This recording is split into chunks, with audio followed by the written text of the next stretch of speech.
This channel is for educational purposes only. Please do your own due diligence before making any investment decisions. Hi, this is Joe Rabel with Invest Like a Pro, and today we're going to talk about ADX and specifically DI and how you can follow the path of the DI lines to really figure out where you are in terms of trend and volatility and direction. Let's go ahead and get into that. Before I do that, let me just tell you, if you have an interest in learning more about my approach, I would suggest starting with the book. It is available at a discount right now. However, I did want to mention that the new course was released in my bundle, and I've changed the pricing, so you can find that information at rabelstockresearch.com/services. The new course is related to trend and volatility, really kind of helping you determine which time frames to be trading, and using my approach in different time frames. Sometimes it's better to be on a weekly chart, other times it's better to be maybe short-term trading. So that's kind of what that whole course is about. All right, let's go ahead and move into the charts here, and I want to show NVIDIA and really use this as an example of how we can use DI to just give us a feel for whether we're in a bull phase that's expanding or a bull phase that's contracting, or are we in a bear phase, and are we in a bear phase that's contracting as well. So we can use those four. So we want to determine what we have right now. In other words, are we in an uptrend, a downtrend? So let's just start here back in 2020 after the bear market. We get a move here where green essentially crosses up, tests the red, it gets back above 25, and then it makes a new high. And from that point on, basically through this whole period, all the way through here, green was in control, meaning we've got a positive trend in place, and green DI, or the buyers, are in command. Now, yes, we did have this one kind of interruption in the move with this big drop early in 2020, but it wasn't that significant, and it never took out the prior peak of green, and it dropped right back down. So this was just a quick up and down move without changing without getting the bears or the negative DI in command. Now, if this would have come and made a higher low and turned up, then we would have said, okay, red took over and the sellers are in command until the opposite takes place. But this is where green DI, or the buyers, took command, and then we had a little interruption in the move. But other than that, essentially green has been in control through this whole period. All right, now there's a couple of things you want to recognize. There were times, and obviously we had this little blip here, but there are other times here. Here's where we're in expansion phase, where red is going down and green is going up, meaning the buyers are showing continued strength with the price move and confirming the move, and red DI, or the sellers, are showing weakness, meaning they're really not there. Then we got this contraction to take place. So that's where the buyers are losing a little bit of strength. They're not as interested. So if you think about it, they like it down here. They want to be buyers down here, but once it gets a big move and gets a little extended, they're a little less interested. And then even at this point, we start to see sellers willing to come in and get rid of some of their stock at this point. All right, because you can have the buyers not that interested, but not have selling strength. All right, that's kind of like we've seen that happen this year. But if you notice, we go through a contraction phase. So this is a contraction phase while the DI lines are working themselves together. Then we get a new breakout. Now notice how red never breaks above 25, never takes out the prior peak, never makes a higher low above 25. None of that takes place. So we were in a contraction phase, and then green kicked right back in and made a new high. The moment this makes a new high, we know that we are starting a new expansion phase.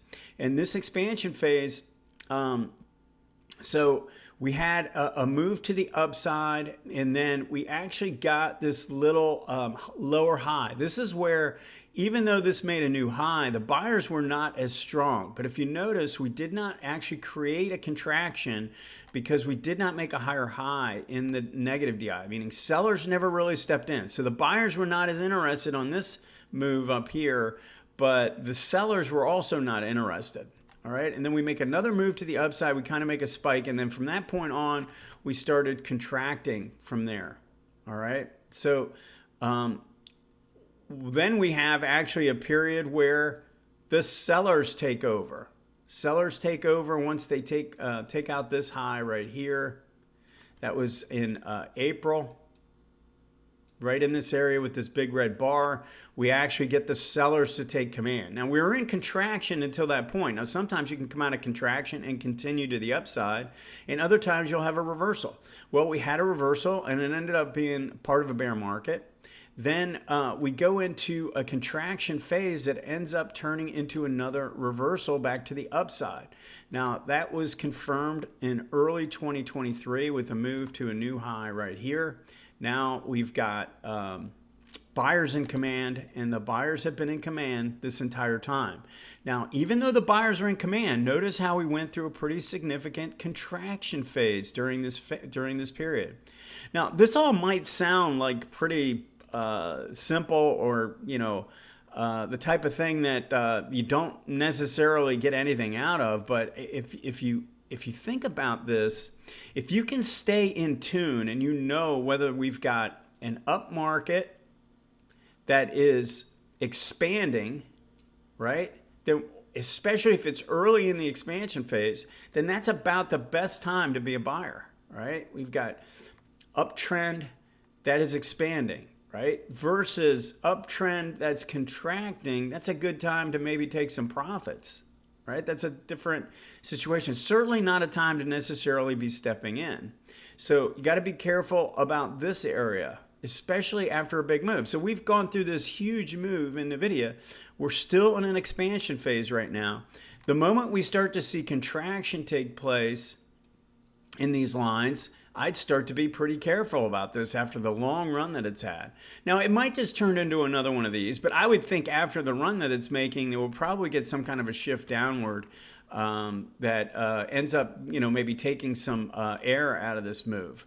So, but again, we don't have that yet. And for all I know, this is going to keep doing this. This is going to keep expanding, and this is going to keep dropping. We're going to continue to have an expansion phase to the upside. So don't pre-guess this. Use this to your advantage. Just briefly, if you're enjoying the content, hit that like button and also subscribe. I'm continuing to try and grow the channel, and I appreciate your support. Now, here's the key to this. We've got one time frame I'm looking at, and I'm giving you all of this info. This is a lot of information that we're gleaning from this one indication, and I'm not even looking at the ADX at this point. I'm just looking at whether DI is in command and whether we're in an expansion phase or a contraction phase. All right, now think about this.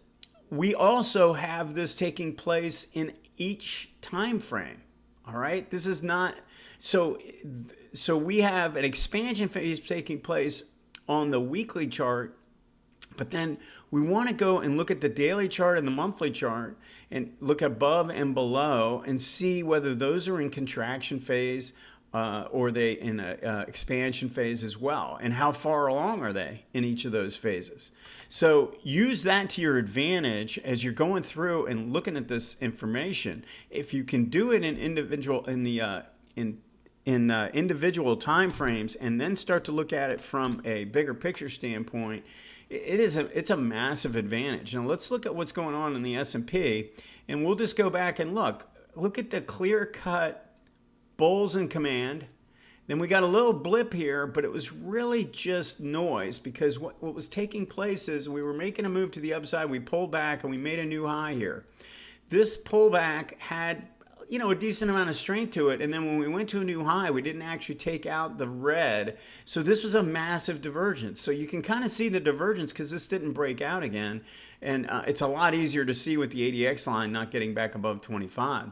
But then that was the precursor to red taking over and showing a lot of strength.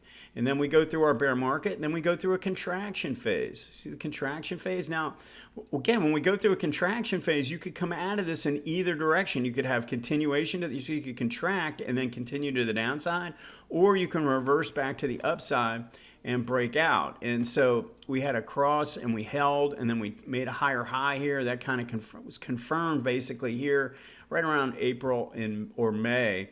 And then again, we had a little bit of a blip here. This was a pretty strong reversal to the downside. We actually didn't. So the only time we took out the prior green high was here, and we didn't hold that. We turned right around after that and dropped right back down.